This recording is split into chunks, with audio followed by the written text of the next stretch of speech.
Alors tout d'abord, bonjour à tous. Eh bien, avec cette conférence, je vais aborder avec vous la manière de contrôler au mieux l'intensité de votre effort sur des épreuves d'ultra longue distance, comme un ultra trail par exemple, avec vos montres cardio. Alors, comment s'y repérer au milieu de tous ces indicateurs qu'ont ces montres cardio? Eh bien, il me semble important d'aller à l'essentiel et de sélectionner ce qui va être important pour précisément évaluer où vous en êtes dans votre intensité. Alors, trois indicateurs me paraissent essentiels. Tout d'abord, la fréquence cardiaque, je vais y revenir. Alors, elle est essentiellement intéressante au début d'un ultra trail, puis elle devient de moins en moins pertinente, sauf un cas particulier, on verra lequel tout à l'heure. Et ensuite, deux autres indicateurs, je vais là par contre prendre plus de temps maintenant pour aborder ça avec vous. Tout d'abord, l'allure instantanée. Ça me paraît extrêmement important d'évaluer lors de vos entraînements, de vos sorties longues, de vos week-end jogs, et bien sur des sections très spécifiques, particulières, quelle est votre allure médiane? Par exemple, je fais une montée avec un terrain très technique, un certain type de pourcentage de pente, et je sais que, eh bien, sur un week-end jog ou sur une sortie longue de 5-6 heures, je suis globalement à une certaine allure, qui peut être en km/h par exemple. Et donc, je sais que à ce moment-là, sur mon ultra, ça sera à peu près cette valeur-là que je vais avoir en tête pour comment dire, calquer mon allure par rapport à mes entraînements. Ça, c'est un élément extrêmement important. Et l'autre aspect, c'est l'allure moyenne. Alors l'allure moyenne est moins intéressante pour savoir où j'en suis à l'instant T, mais plutôt ça va être un contrôle au fil de l'eau, voilà, longitudinal, et ça va me permettre de savoir si globalement par rapport à mes estimations, je suis à peu près sur une allure moyenne, médiane, qui me permet par exemple d'atteindre la barrière horaire assez facilement. Ça, c'est vraiment les trois indicateurs vraiment important à avoir en termes de gestion de l'effort. Alors, ça ne veut pas forcément dire que dans un deuxième écran de contrôle, on ne va pas avoir, par exemple, le temps intermédiaire entre deux postes de ravitaillement parce que je l'aurais à peu près évalué. On peut également, évidemment, rajouter la distance totale pour savoir, grosso modo, où je me situe. Pourquoi pas le dénivelé, cumulé. Mais sachez que ces trois indicateurs me paraissent essentiels pour gérer votre effort. Alors, passons à maintenant l'aspect de la fréquence cardiaque, extrêmement important, et on va voir qu'elle n'est pas forcément déterminante pour gérer votre effort sur un ultra trail. Je pense que l'allure instantanée est le meilleur moyen de se dire, voilà, je fais tel type de vitesse d'habitude sur ce type de terrain, et j'en suis loin ou pas loin, là actuellement en course. Alors, les ajustements de la fréquence cardiaque, ils sont liés non pas à une activité contrôlée par la volonté, mais par la partie non consciente du cerveau qu'on appelle le système nerveux autonome, cette partie non consciente qui régule l'ensemble de nos fonctions vitales. Alors, aussi bien la digestion que la respiration, que le système cardiovasculaire et tout le système hormonal. Alors, pour ceux qui ont déjà suivi dans les conférences, ils connaissent ce slide. Donc là, le système nerveux autonome a deux branches, un peu deux pédales, comme une voiture, une pédale d'accélérateur et une pédale de frein.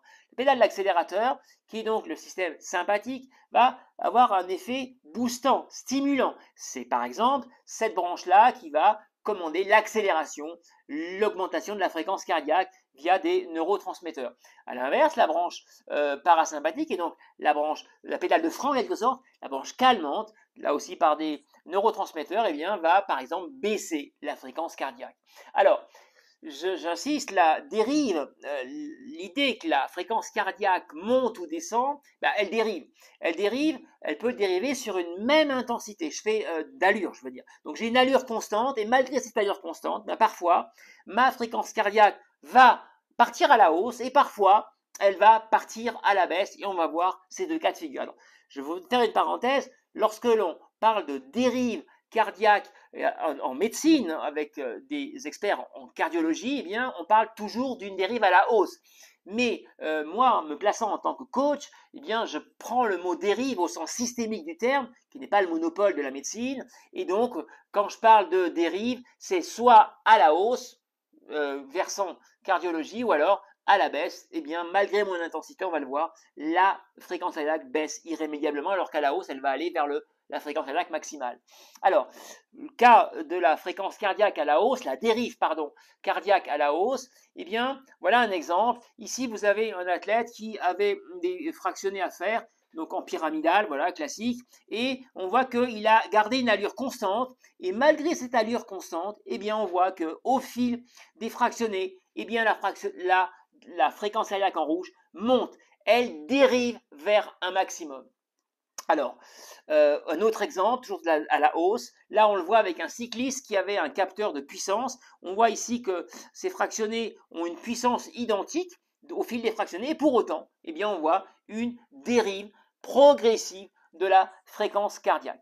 Eh bien, quel est le mécanisme qui explique cette dérive de la fréquence cardiaque? Eh bien, il faut savoir que lorsque vous faites un effort, il y a une augmentation de la chaleur interne. Ça va créer un stress. Ce stress va envoyer un signal au niveau du cerveau, au niveau de l'hypothalamus exactement. Et là, eh bien, il y aura une réaction avec une production d'une hormone, l'hormone du stress notamment, qui est l'adrénaline. Et cette adrénaline va avoir pour effet, eh bien, d'enclencher une élévation de la fréquence cardiaque. Stress, augmentation de la fréquence cardiaque. Et là, deux éléments directement en corrélation avec cette augmentation de la fréquence cardiaque, eh bien, ça va permettre de mettre en route la thermorégulation, c'est-à-dire l'élimination eh bien, de la chaleur interne par l'évaporation de la transpiration, et puis également de maintenir la tension artérielle mise à mal pendant un effort. Voilà le schéma qui vous explique la montée, simplifiée évidemment, de la fréquence cardiaque, cette dérive de la fréquence cardiaque à la hausse. Alors, un élément très important, cette fois-ci pour un ultra-trail, eh bien, sachez que lorsqu'il y a une déshydratation, plus elle sera sévère et plus vous aurez eh bien, un facteur aggravant de la dérive cardiaque. En effet, s'il y a une déshydratation, eh bien, il y a très souvent une hausse. Donc, on est en train d'avoir une fréquence cardiaque qui est à peu près stable. Et à un moment donné, en pleine chaleur, je fais un effort et là, subitement, je constate que, eh bien, il y a une augmentation de la fréquence cardiaque. C'est un signe de déshydratation. Il faut donc contrôler qu'il n'y ait pas une élévation subite pendant un effort de longue durée. Voilà. Sachez également que la transpiration, c'est directement lié à l'intérêt de la transpiration, c'est l'évaporation de l'eau. C'est ça qui va permettre de réguler. Et lorsque vous allez transpirer, eh bien, vous allez avoir une élimination de l'eau essentiellement par rapport au plasma sanguin. Et donc, plasma sanguin, moins d'eau, par conséquent une irrigation moins bonne, insuffisante et donc une perte de performance. Sachez que directement, c'est pas parce que la fréquence cardiaque est en train de monter que vous êtes en meilleure performance. Non, en cas de déshydratation, vous êtes en train de perdre de la performance. Alors, maintenant, la dérive cardiaque à la baisse, eh bien, elle est présente sur un ultra trail, une ultra longue distance. On va voir pourquoi. Voilà un exemple ici d'un trailer qui a fait une épreuve de 7 heures. C'était un trailer encore pas très aguerri. Eh bien, voilà, on constate qu'il a démarré à 160.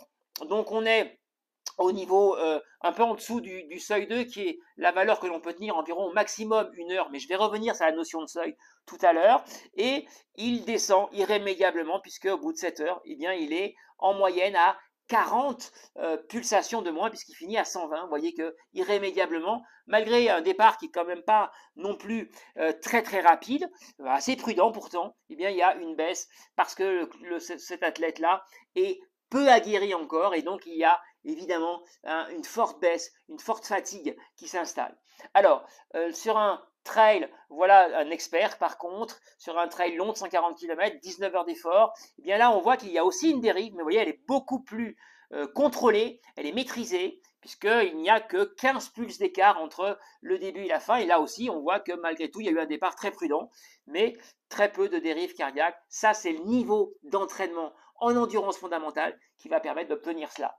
Alors, maintenant, pourquoi cette dérive cardiaque, elle part à la baisse? Eh bien, elle part à la baisse pour deux éléments. Tout d'abord, vous avez au cours de votre ultra des inflammations importantes qui se mettent en place. Les inflammations vont avoir une réaction, vont faire une réaction au niveau du système nerveux autonome et donc qui va en quelque sorte calmer le jeu. Et donc, il va mettre en route la branche calmante du système nerveux, va se mettre en route de manière plus importante et va avoir tendance à baisser la fréquence cardiaque.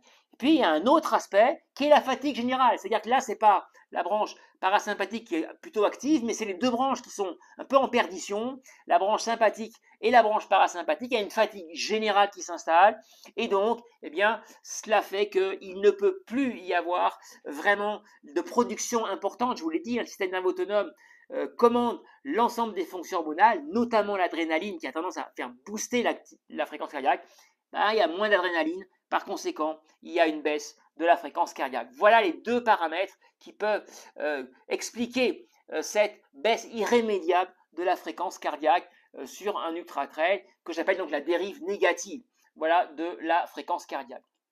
Alors, hein, je l'ai dit, lorsqu'il y a un cas au cours de cette baisse de la dérive cardiaque, à un moment donné, une hausse subite de la fréquence cardiaque, c'est pas que vous allez forcément mieux, mais c'est bien le cas d'une sévère déshydratation qui va arriver, et donc vraiment les premiers symptômes du dérèglement du système thermorégulateur. Là, c'est vraiment très important.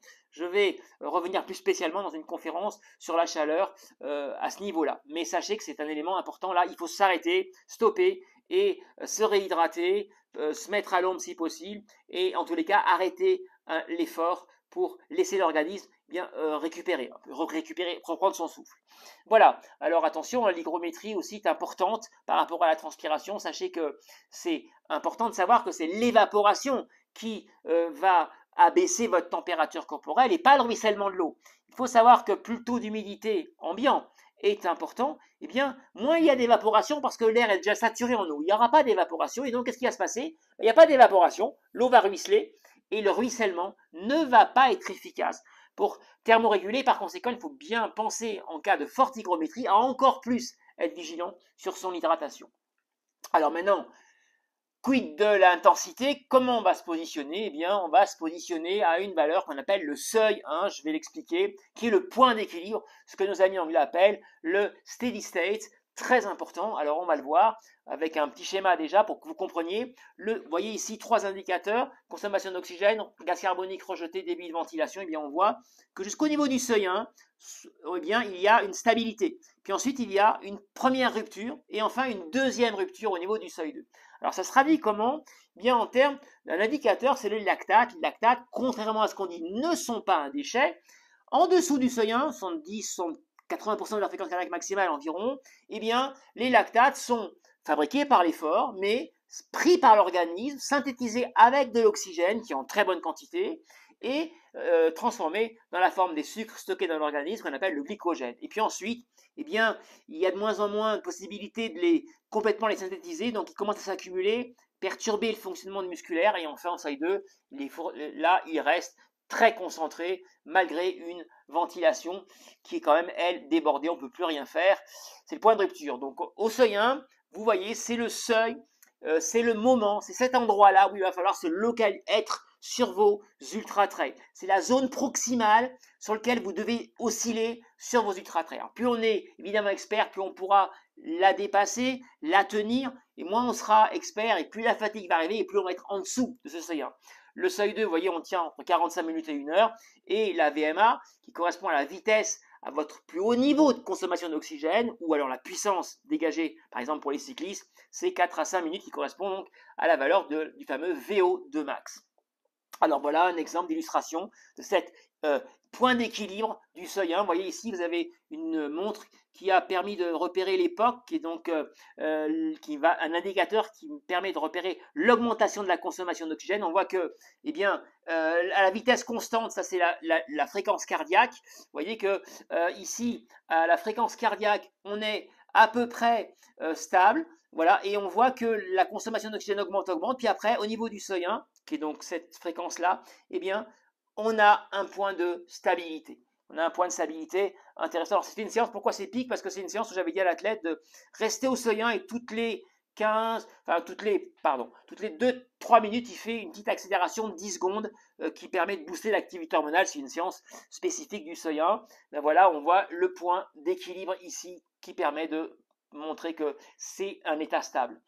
Voilà, alors je pense en avoir fini à peu près dans les grandes lignes pour vous montrer eh bien, les différents points de contrôle qui vous permettront de mieux gérer votre effort sur une très longue distance.